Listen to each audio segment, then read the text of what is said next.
आयुर्वेदामध्ये जाडी कमी करण्यासाठी मध आणि पाणी सांगितलेलं आहे. काही जण त्या मधामध्ये गरम पाणी मिक्स करतात, पण हे योग्य नाही. मधामध्ये साधं पाणी मिक्स केलं तरी चालणार आहे. परंतु हे मध आणि पाणी का घ्यायचं हो? तर जेव्हा मेद वाढतो, तेव्हा होतं काय, की बाहेरची स्रोतसं बंद होतात आणि आतमध्ये जठराग्नी एकदम भडकतो.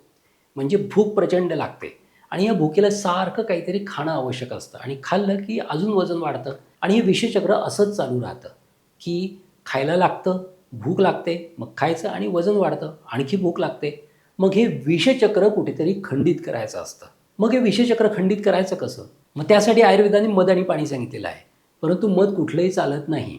बाजारामधलं मध हे ॲडल्ट्रेटेड असतं.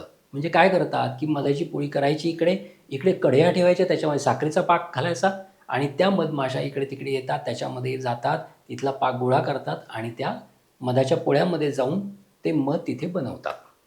म्हणजेच त्या मधामध्ये जास्तीत जास्त साखरेचं प्रमाण असतं.